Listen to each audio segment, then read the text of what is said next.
Hey, Rajani. Hello, everyone here. We're here today talking to Rajani Rao, and correct me here on the pronunciation on anything.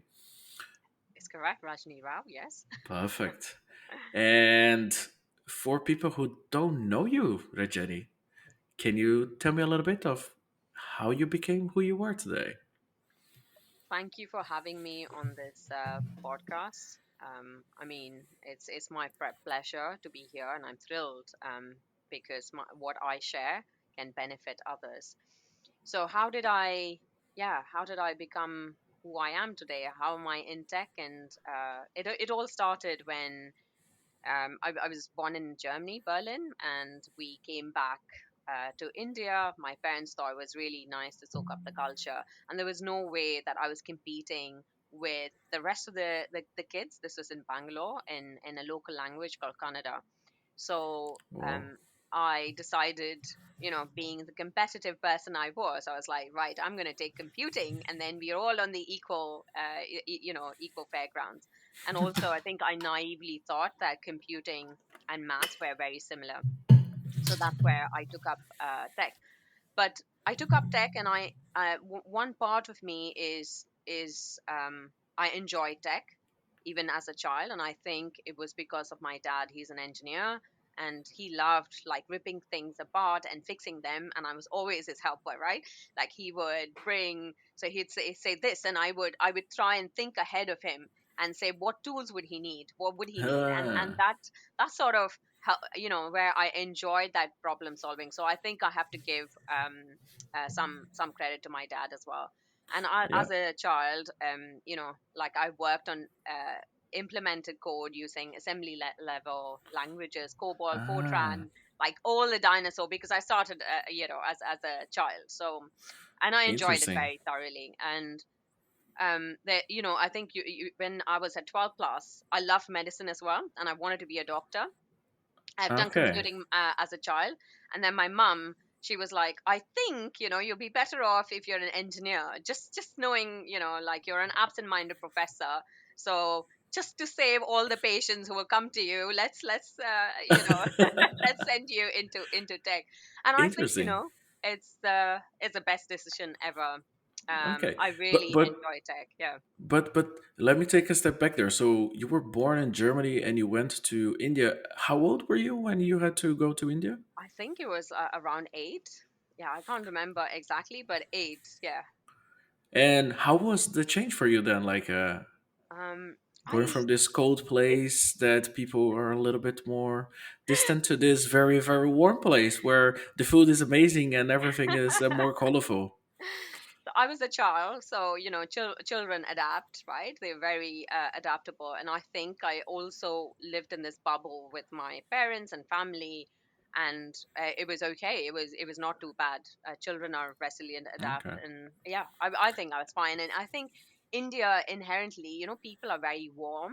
They are very inclusive, and like you cannot go to someone's door and not enter in and actually get to eat something.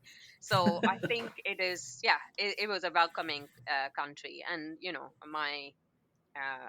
my heritage is India, so I'm Indian, so it's easy. It wasn't too difficult to live and and nowadays, like, can you tell people where you are, what do you do, and why did we from Lovelace kind of connected with you and like there. Yeah, so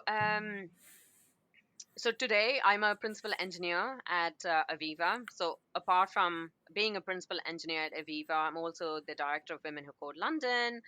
And this is like an amazing platform where I can do a lot of advocacy work.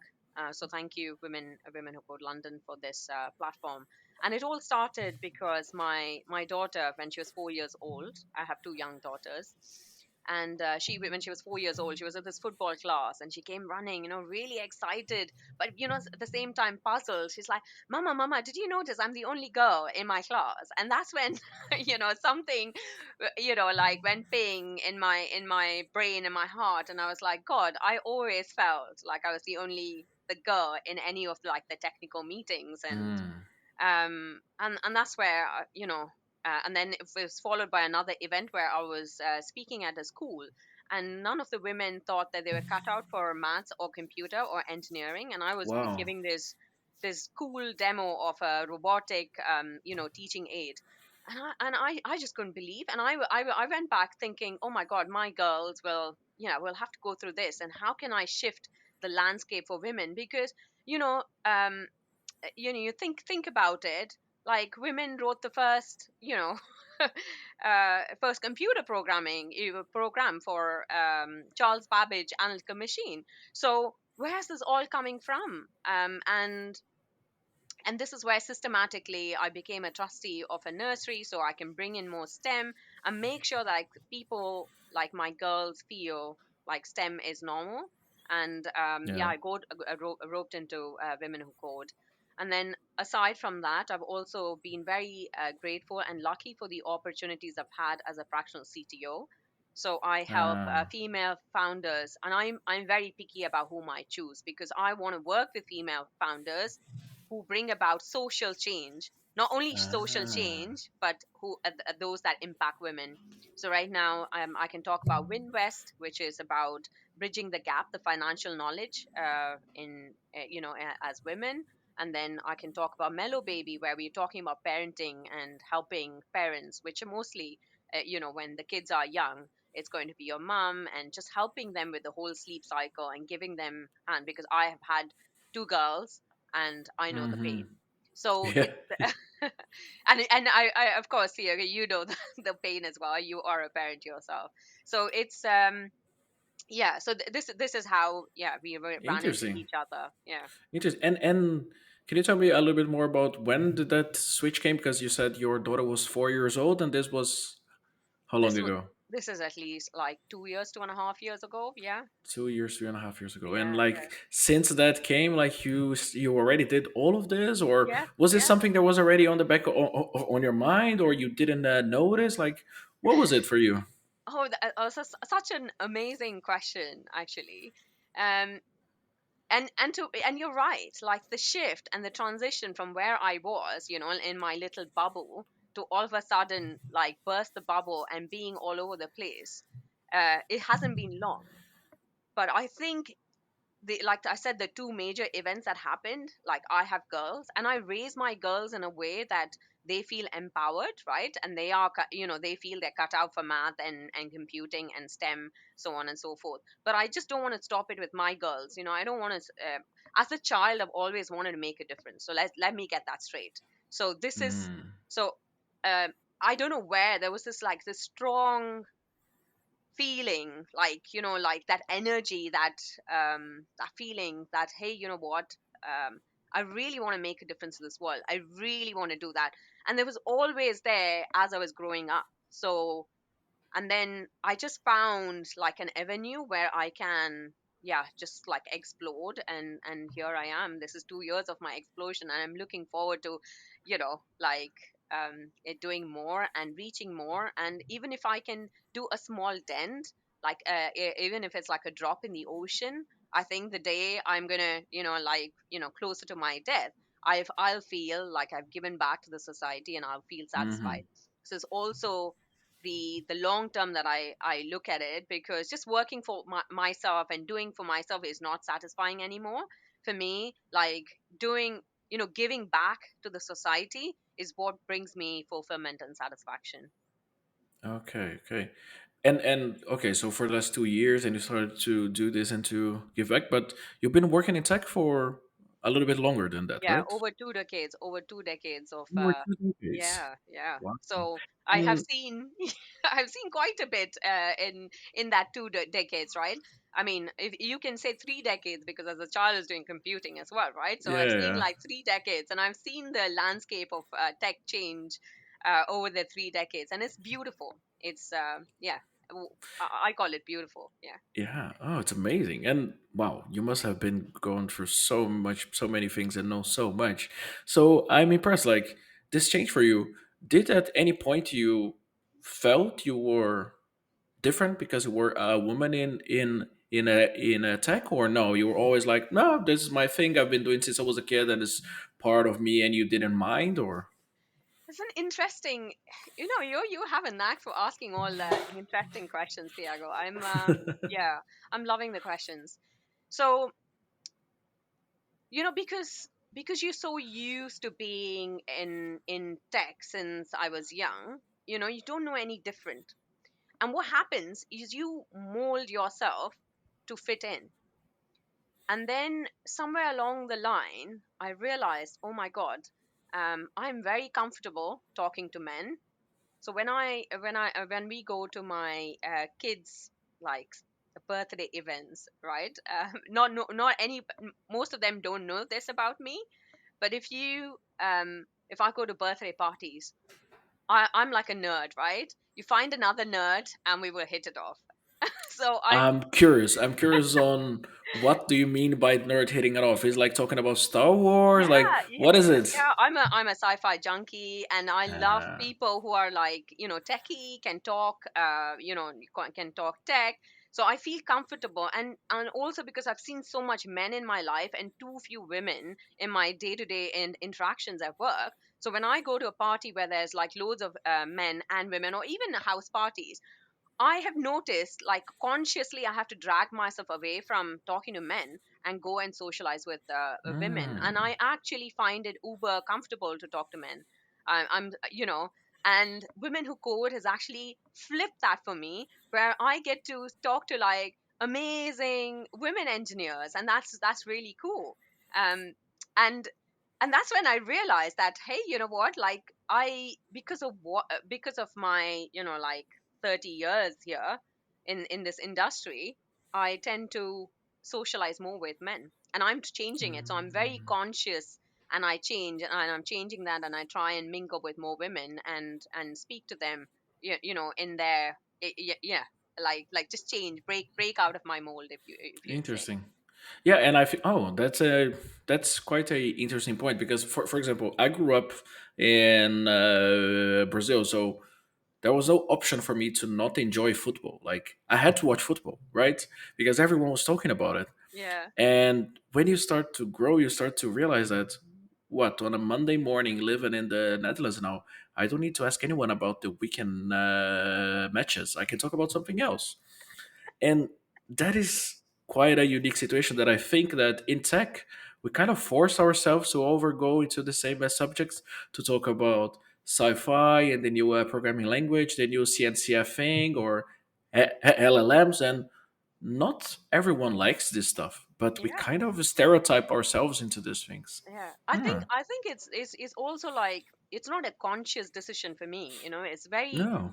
It's very subconscious, and I only recently realized that, oh my goodness, like, we'd be sitting with like men and women, and somewhere I would have ended up with a group of men, and then like the women would be missing, and then I'd be like, oh my God, I have to go and join them, and I would actually consciously go and join them, and then again somewhere I would have ended up, and this is where I realized that, oh my God, I have actually lost touch because of the industry, what it means to talk to women and socialize with women, which Yeah. thankfully, with my kids, growing up, I get to see a lot of like amazing women, and I get to, yeah. So for me, it's like that new learning.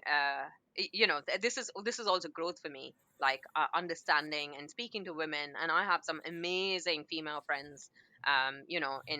We've just moved to Cambridge recently, so I have made like Ah, amazing women, and I can speak my heart out, which was not like that. I had friends who were males who understood me as well, right? From that to like have women and opening up to women and them getting me was, yeah, was amazing. interesting, interesting. And how how have you seen this evolution or this change related to being part of this male driven environment that sometimes is quite unfiltered and raw? Like you are in a overnight fixing a bug with five other men, and they start to make it these weird comments about things that you're like, oh, never thought about it like that. Did you feel that you had to build a thick skin to be part of this thing, or just like you said, for you was everything natural and it was always how you did things? That was how I did things. So for me, it was quite natural. I'm very comfortable. But I wouldn't say I've been lucky enough to work for organizations. I'm in say I must mention uBlocks in particular. uBlocks as a company, if you look at their culture, is amazing. They, like I never felt, even though I was the only woman in the room, I'd never feel like I was different. There was a psychological safety that Mm. I would belong and you were equal, and I just absolutely love about that, and also the rest of my career. So it's about like I didn't even realize, and yes, there would be some comments made, and I have been in some organizations where like sometimes I'd be like they'd be say, oh, you're a woman, so, and because we're big on diversity, you will get promotions, don't worry about it. And I'm like thinking, that's not a nice comment. So I have been, Wow. yeah, so I have been in different organizations where it's like amazing. Whereas some organizations, not everyone, right? You can't just because of one person saying it, and they don't Hmm. even realize the impact of their statement. So you can't blame people because it's very yeah. So it's from there. There's also been times where I have walked into this room. So this was a project that was not solvable by another innovation team. So it came down to me to solve it. So I carry my laptop and walk in, and there's my female manager, and then there's this male, a manager there.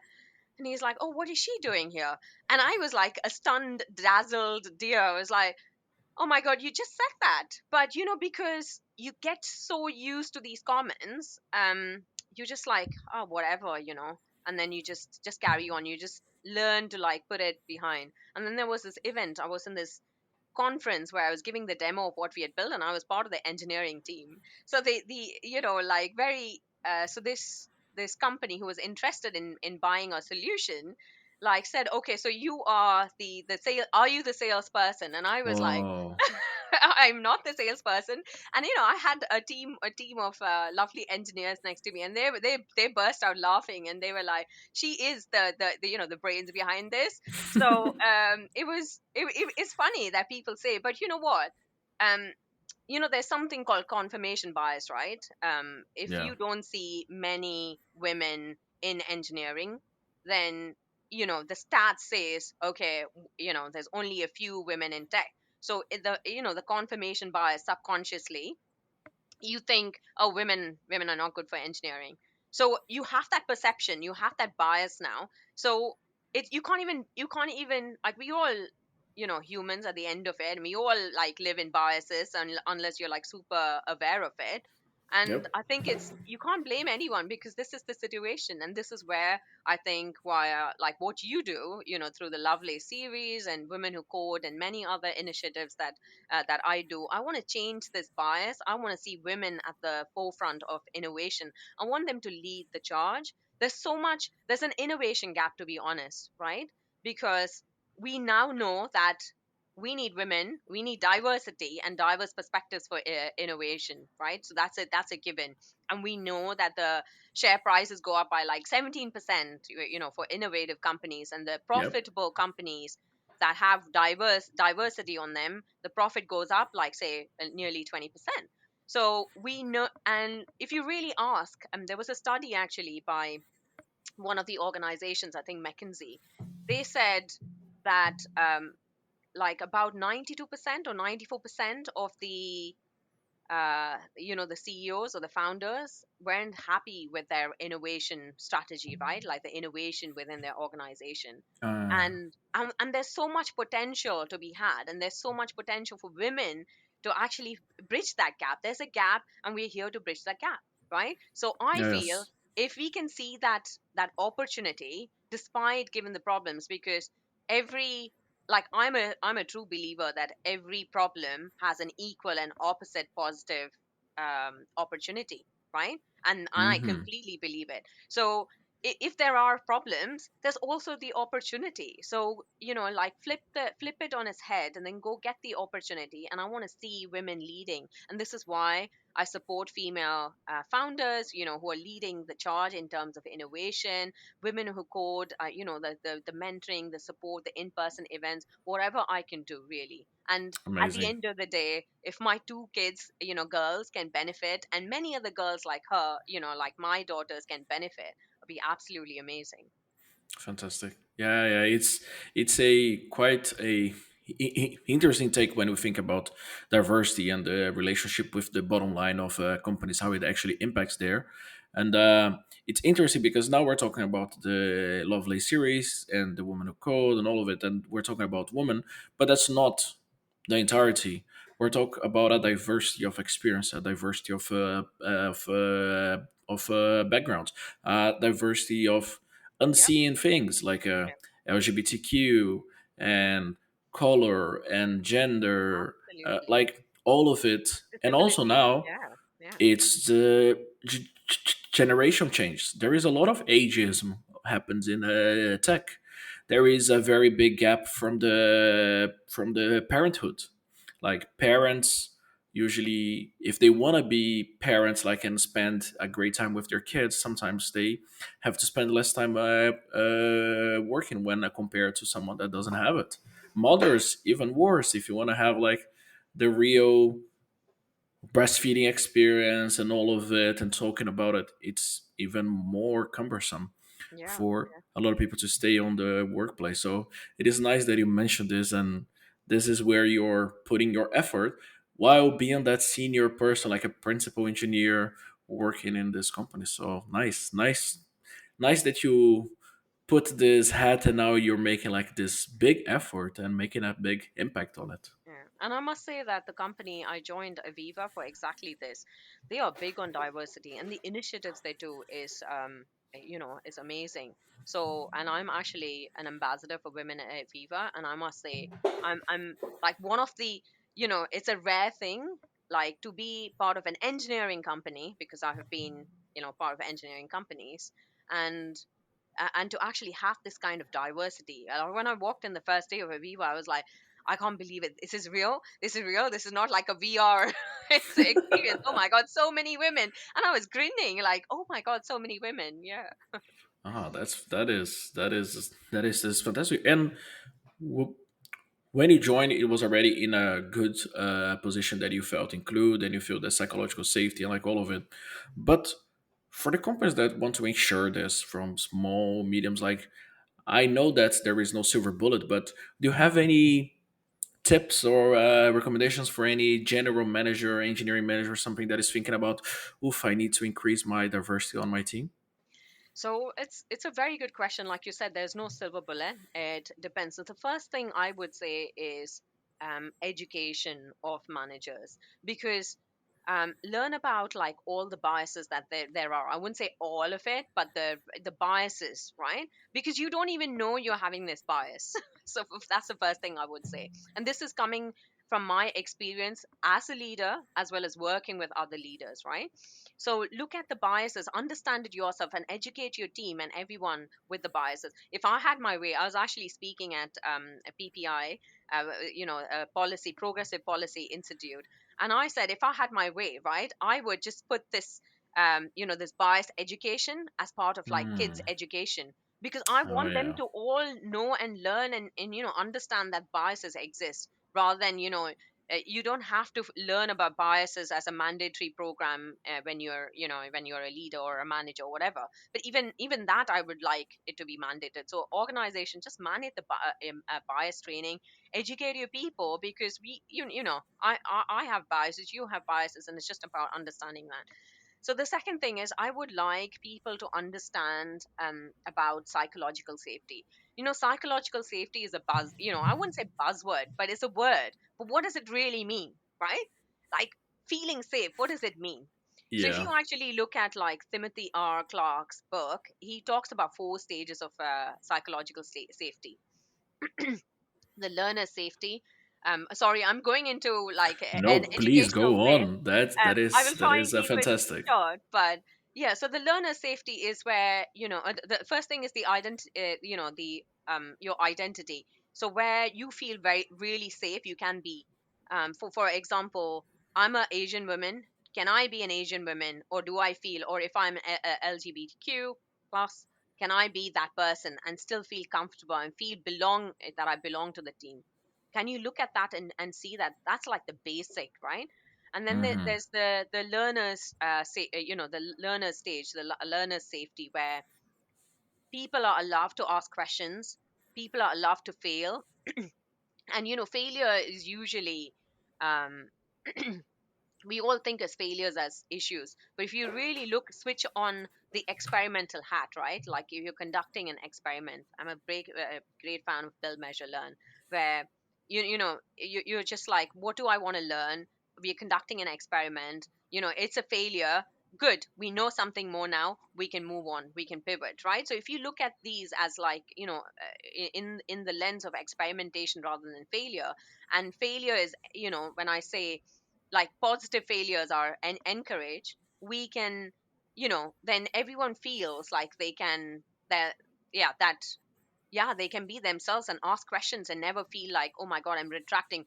Like women, when they are in like in a meeting, like, can they ask the question? Are you making it effective for them to ask Hmm. questions? If they, and often I've also found this, like when, like women, we present ideas, right? It's twice, you have to work twice as hard for your ideas to be accepted. Let's get it there. And it's no one's fault. It's the biases that on the room, and it's also learning for me on how to like get over it. So talking about ideas, so if you can turn around, and if someone said something, then turn around and give that spotlight on that the lady, the woman, and say, hey, like, yeah, I want to hear more, and make sure that you bring their voices, and yeah, I think, and listen to them more.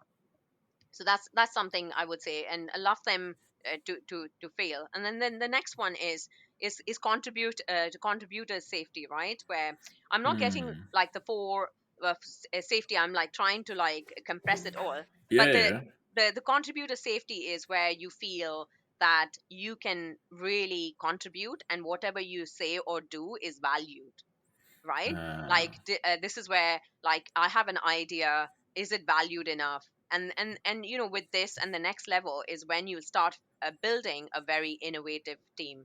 So I would say, if like managers could understand the levels of like psychological safety and look at really introspect with their team members at what psychological safety they are. And it's also our responsibility as women to understand these things, and actually look at like, okay, this, I'm not finding this psychological safety, I'm not finding this attribute of it, how can we and voice it and make it work? Because it's not always like unidirectional, someone has to work, we also have to work to make sure that this is brought forward. And most of the times when it comes to recruitment, right, there's the usual stuff, like try and make it not less gender specific. Also use words that both will appreciate, and try and remove the gender when you're doing interviews, if that's possible, at least the first the initial rounds. And then I would say, um yeah, when you are under pressure and then you want to recruit, most of the times you'll be like, right, this is where the whole, you know the gender diversity goes into uh, goes into pot, because you're yep. under pressure. So it's also about understanding that, knowing where to go and find the women, right? Like organizations like Women Who Code have like loads of women in there, and finding, and there are other recruitment companies who actually work towards having like women in tech. So go and try and recruit from there and see if you can find it, and don't succumb to yeah, Interesting. the pressure. And there's like many things you can do, but these are a few. Interesting. Interesting. So about understanding the psychological safety, having a clear goal, and like not going to the, my god, we need to hire someone for yesterday, so the first one that come, and then statistically nowadays it still is more inclined towards man, and then okay, Yeah, yeah, interesting. yeah. Nice, nice. And just to bounce some things off with you, because When we started the Lovelace series, I was just off some time at AWS, and I had worked with a lot of startups before, and like all of it, I already noticed the bias of like a small number compared to men of women founders and all of it. And I felt this urge to, okay, the biggest problem is not about getting women into tech compared to getting women to stay in tech. And this is where the Lovelace series comes. And Mm. do you also think that that is the actual problem, is to retaining, growing, and progressing instead of just focus on the getting them in? I Because yeah, Yeah, I please go think on.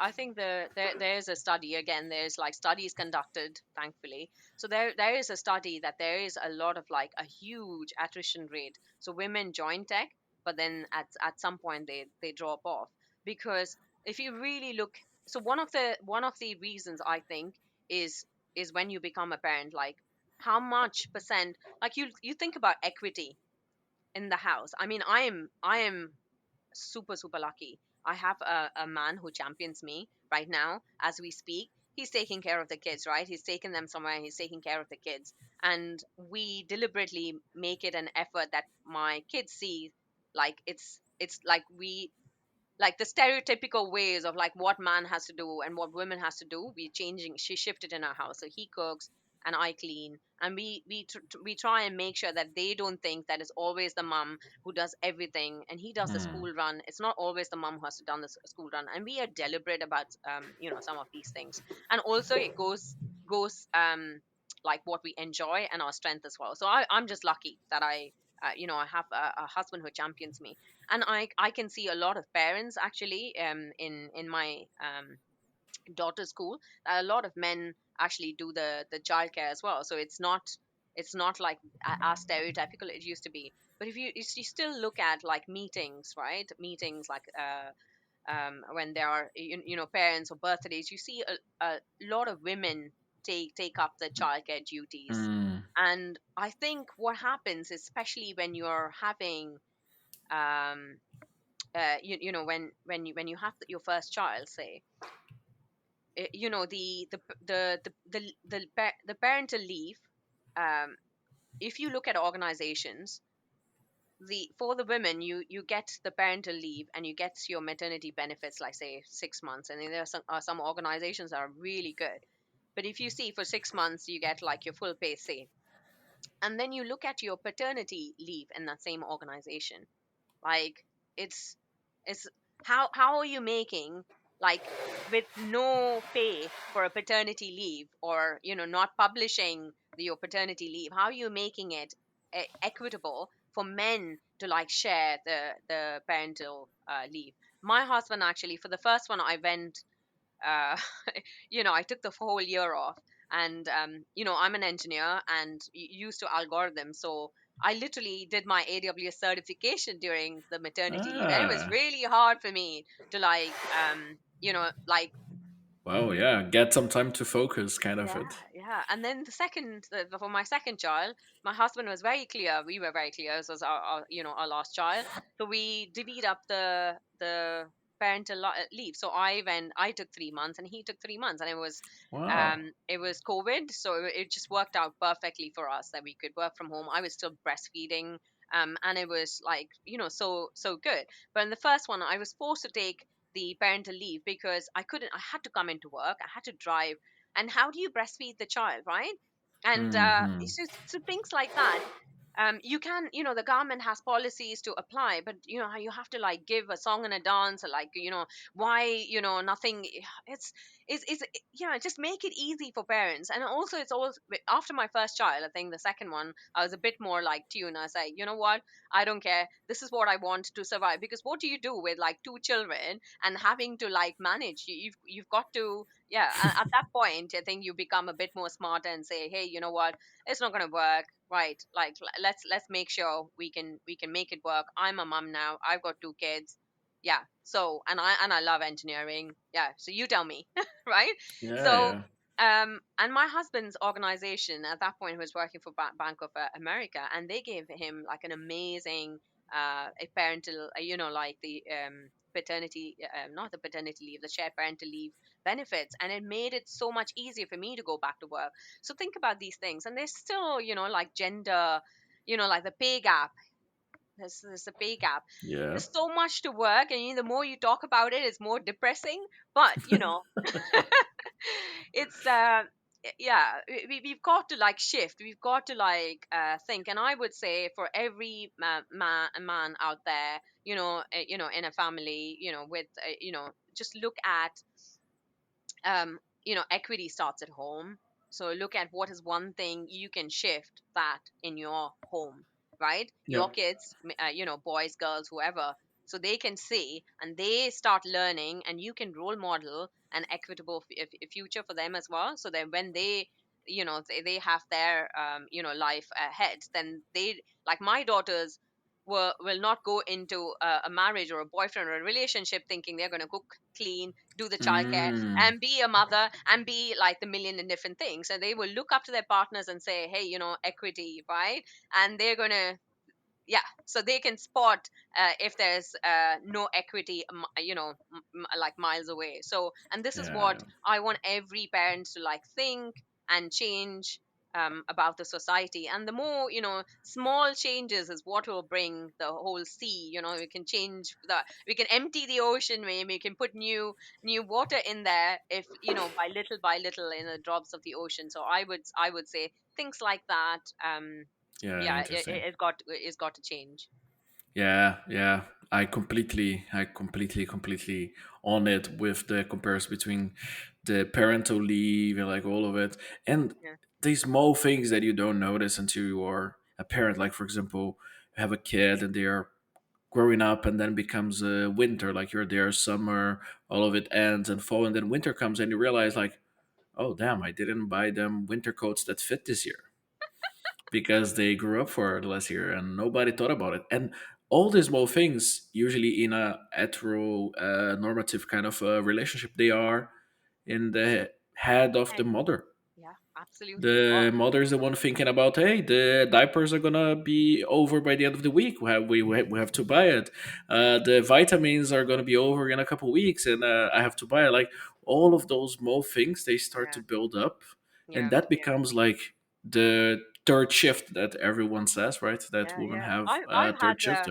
yeah, I've had a very similar experience where I had the, or what I say, organization burnout, right?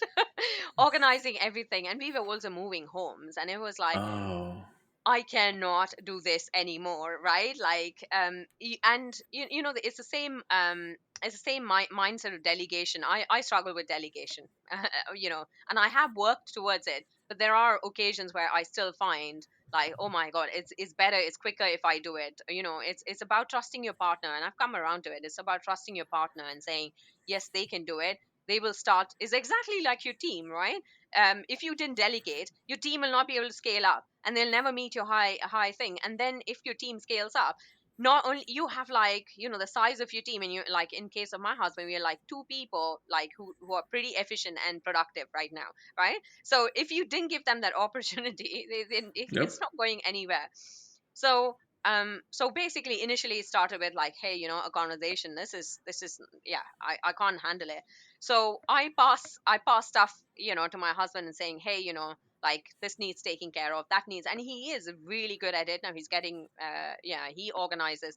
There are times where I say, hey, take care of the holiday, booking holidays, and it Ah, never gets booked. Or like the parent teachers meeting, it doesn't happen, it doesn't get into the calendar. But hey, you know what, like he is doing a lot as well, I'm doing a lot as well, and it's okay, right? I mean, we both at the end of it are like trying to manage, survive, give the best we can, for our children, yeah. and back to the, back to the society. So it's okay.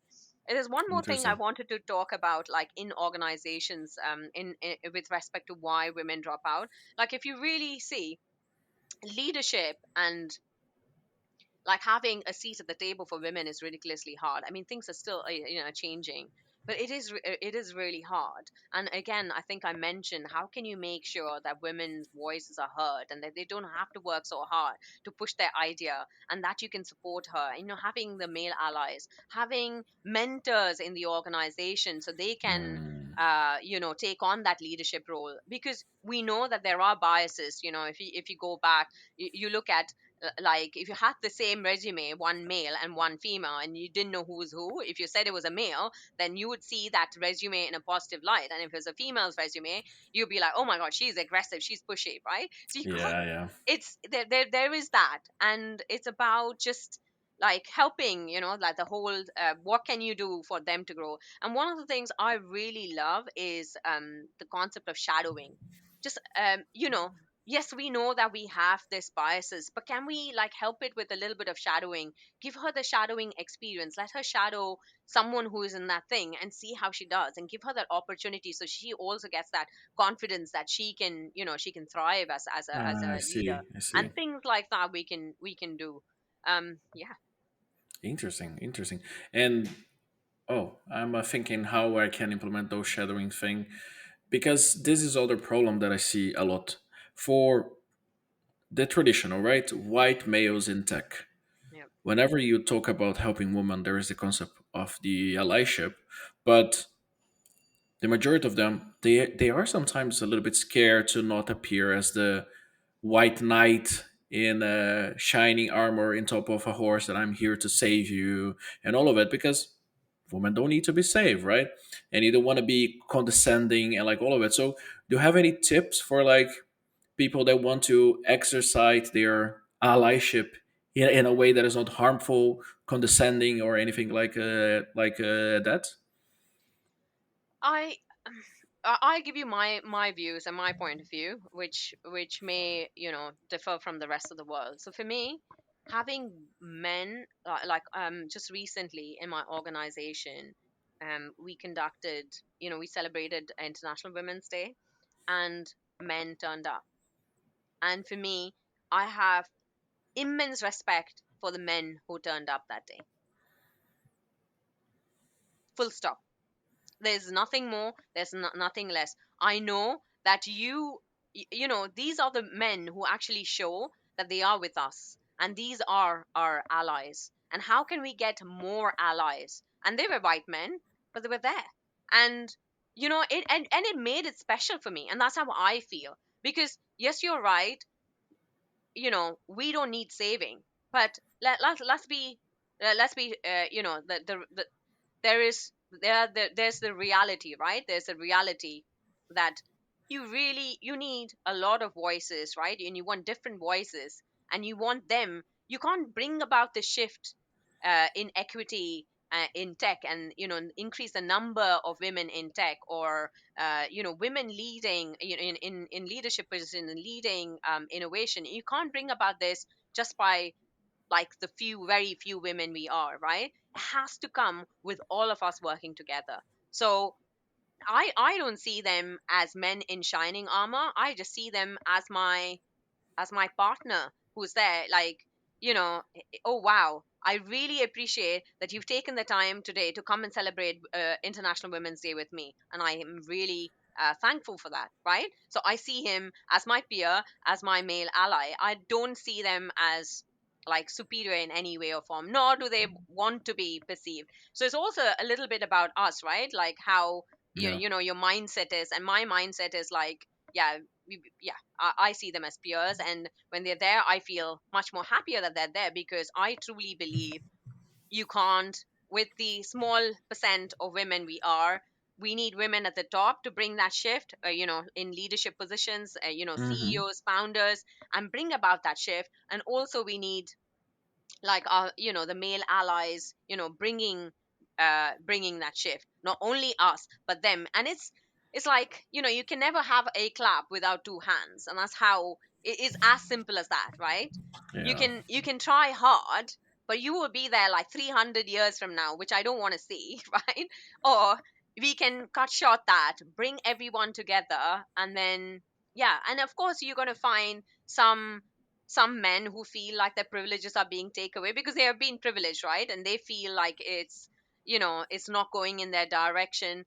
But it's okay, just got to ignore and look at the majority of population. And I know of like so many male allies. A year ago I consider you as a male ally in that perspective, like you are running this lovely series.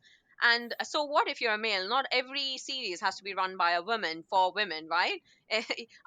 Yeah, so in that sense we're all here for good. Look at the intention, what the intention is, and Hmm. fixate fixate on their intention. And I think, yeah, that's a perspective shift. No one is, you're not trying to save me, Diego, or trying to save anybody else. All you're trying to do is, you've got a wife, you've got a mom, you know their pains, and you're trying to like shift the world a little bit, in a direction that's more like more power to women. Awesome.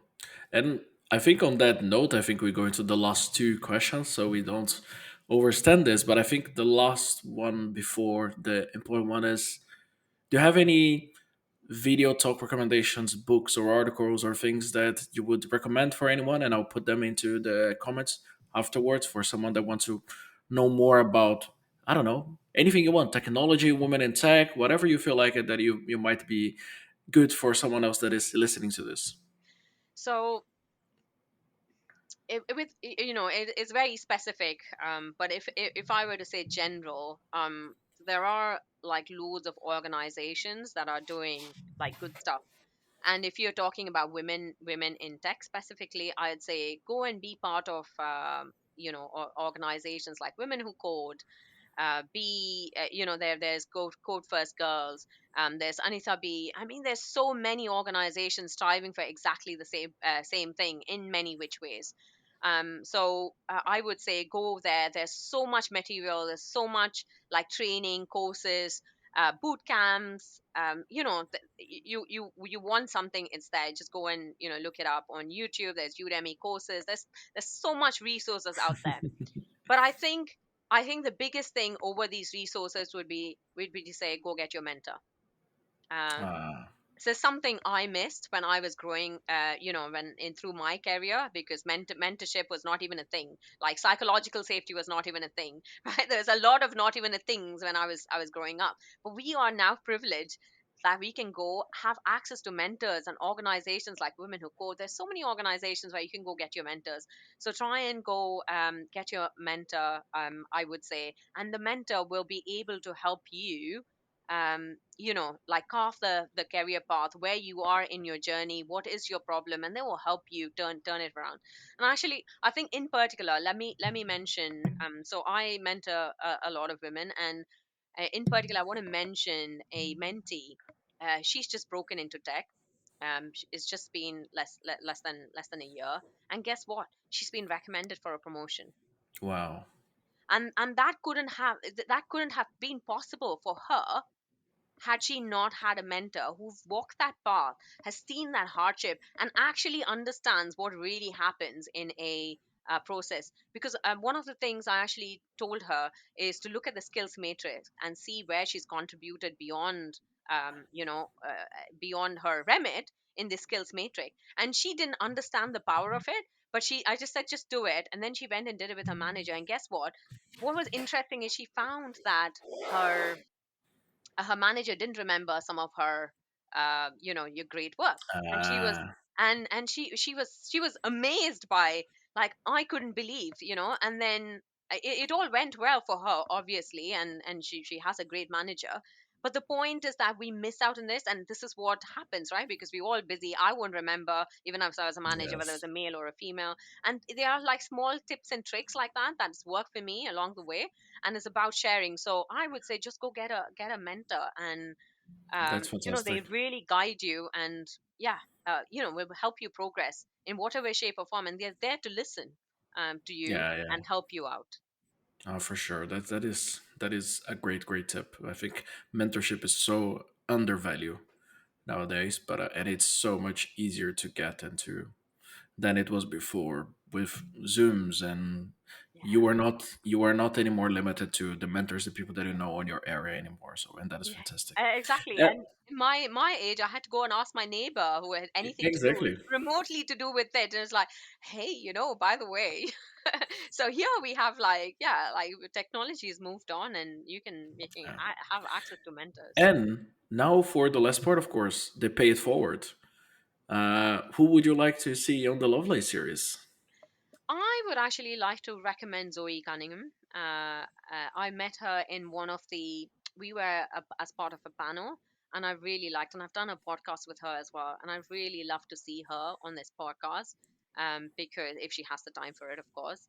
And I think she's actually a director of Software, and I think she will have a lot to say and do in this, and I Fantastic. believe she can inspire, yeah, loads of women. Great.